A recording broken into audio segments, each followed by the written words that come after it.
like how the way we eat can change that? Well, because if you eat food that is not nutritious, that doesn't give your body the bricks to build the whole house, uh, it affects your thinking. It affects your brain in the way that, for example, sugar. We all know that sugar is not good for us. It causes inflammation. And that inflammation is everywhere. It's everywhere in our body. I mean, it's not just in your gut, for example. It's not in your bones. Just it's in your brain as well. And if your brain is inflamed, it, first of all, it puts you in a weird, let's say, grumpy mood. It doesn't allow you to think straight. I've experienced that many times. I've tried like periods that I eat, let's say, whatever I can get my hands on, especially when I was working as a truck driver. And I could feel how I didn't slept well. I was waking up in a bad mood. I was grumpy through the whole day. I relied on too much on coffee and energy drinks to give me energy and focus, and I still couldn't focus properly. And that's all because of the food, because you get inflammation in your brain, and it's like the inflammation is stopping your brain from working properly. And of course that affects your mood, because the inflammation can also be in your gut. And we all know that your gut is your second brain. Many people say that it's your second brain. And if you have inflammation in both your brain and your gut and your joints, and you have headaches, and you cannot concentrate in at work, and you drink one after the other coffees or energy drinks, that's how the food can affect everything you do in your day. Wow, I absolutely agree with that. In fact, that is one of the first things that I identified for myself when I started to treat myself for fibromyalgia. Yeah. And I started to look at it like an autoimmune disorder. And I started to research nutrition and what to modify. And what I found, and because I always talk about how much I love science, in order to, because the doctors couldn't really help me for so many years, and they kept putting me on all these meds, and I felt sick. I felt like I was dying, to be honest with you. And it's exactly like what you were saying. So I started to do these like little experiments on myself with not eating this or trying to eat that, and seeing how I would feel, engaging how I would feel, and then eliminating things that would make me feel bad or trigger an episode of my symptoms. So it's exactly what you said. When I eliminated sugar, and actually eat a very small amount of sugar, but by doing so, now if I eat more sugar, like if I indulge, because I love baked goods, honey. Okay, I love Hershey Kisses. I grew up in Hershey, Pennsylvania. They make chocolate there. I mean, like, I love Hershey Yeah. Kisses very much. But if I eat that stuff, if I indulge in those things, then I can immediately, because I abstain, feel the difference in the way I think and Mhm. the way I feel. And it's like that with a lot of things. I enjoy a cocktail, but certain types of whiskeys and things like that make me have a very physical reaction. And so I learn. It was like a trial and error process of learning what my body will digest well and what it rejects, and what the result of that rejection does to me, and the invisible illnesses I live with. So I completely understand where you're coming from. So this gives me a question.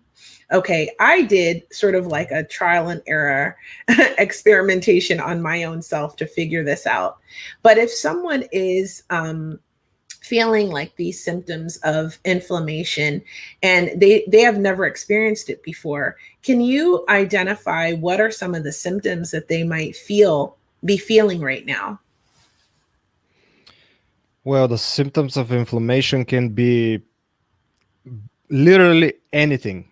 like a headache, a pain in the joints, in the neck, in the back and lower back. It can be in your gut, like you feel swelling in, Like in your bloated. lower. Yeah, bloating, exactly. um and you actually did the best thing somebody can do, to actually experiment, because we're all different. Each and every person is different, have different genetics, different, biology, and all that. And a lot of people expect that there's, like a golden magic pill, and for everyone, and it's applicable for everyone, which is not the case. And what you did was the perfect thing you can do. Just experiment, and as long as what you felt was because you actually managed to clean your system. And when the system is at least to some degree clean, now when you introduce again some inflammatory food or sugar or alcohol or whatever, you can immediately feel how exactly how it makes you feel, and what's the negative effect of it. And so the symptoms of inflammation can be literally almost anything that doctors treat with pills. It can be almost anything, all the little thing that you don't even know it's inflammation. It can be inflammation. And the way to actually find out what that is just to do the elimination diet, for example. That's one way. If you don't want to go and actually, hire a personal trainer and hire a coach, or anything that you don't want to spend money, you can just do it by yourself. Just eliminate. You can search in Google, for example, for the elimination diet, which is basically you eliminate all the major inflammatory food that are thought to be inflammatory. You eliminate them and you introduce them one by one. So you give the time, like you did. You give the time for your body to actually clean itself. It might be a month, 2 months, 3 months. It depends how your lifestyle is and what you've been eating before. And when the body is already clean, so to say, then you can start introducing one by one each and every food, and really pay attention to how it makes you feel immediately after, then maybe 4 hours after, then on the next day, because it takes time for the food to go through all the digestive system. And you can immediately, if you pay attention, you can immediately see how it makes you feel. The thing is that many people are so busy, so stressed, so covered with duties and work and stuff to do, that they don't have even the time to stop and pay attention. Hey, that food doesn't make me feel good, it makes me feel bloated, it gives me gas, or this or that. It's that's why I talk about mindfulness as well, which is another fascinating topic. To be mindful of what you put in your body and how you take care of it and how it makes you feel.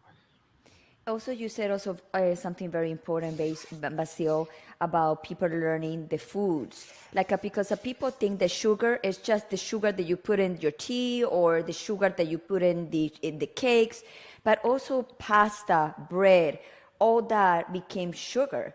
So people say, "Oh, I leave the sugar." It means they don't put sugar in anything, but they're eating pasta, they're eating bread, and that convert in sugar. And that's also very important to know about what exactly are the food that became sugar in your body when you intake it. Mhm. You mean which foods are also converted?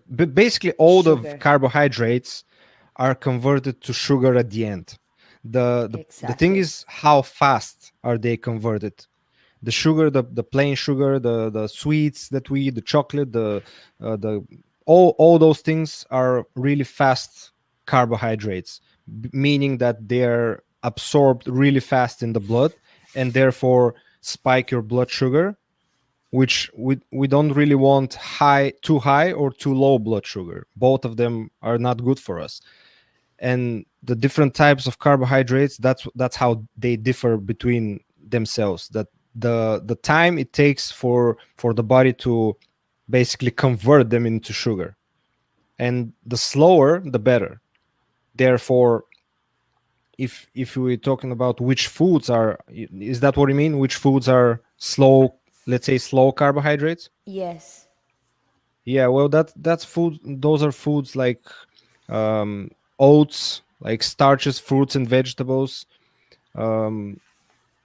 quinoa, like beans, and all those are they have fibers in them, in vegetables and in fruits. That's why it's much better to drink freshly squeezed fruit juice than some bought from the store or whatever, because the ones from the store, they have all the good stuff taken out of them, and you basically drink like sugary water with artificial vitamins added to it, and stuff like brown rice, what else, sweet potatoes as well. Those are the normal potatoes as well, but they are faster. They are faster to be metabolized in the system. So the sweet potato is a good choice. Rice cakes, I eat them a lot. Rice cakes, I love those. yeah, because they're, from, most of them are from brown rice. Some of them are not. That's why you should check the label if it's from brown rice or regular. Yeah, those are, I think those are the main. If you eat a lot of fruits and vegetables, you cannot be wrong. Of course, with the fruits, it's tricky because some, if you eat too much, It's they're still sugar. sugar. I mean, yeah, Yeah. they pile up and it becomes a lot. If you eat, you know, one or two after, especially if you combine them with a meal, it's not just a fruit, not just an apple or a banana, but you eat a whole meal, and you eat a fruit for this for dessert, because the combination between the foods, they have like different enzymes and different vitamins and minerals, which basically work synergistically. They work together, and they're much better absorbed and slowly as well, because the as for the fruit, because when you eat it with protein and carbohydrates, it makes the sugar to be absorbed slower because of the other ingredients in the meal. And yeah, that's I have another question. Like in my personal body, for example, I been trying all kind of food because I have a very irritable stomach, and I have to be careful what I eat.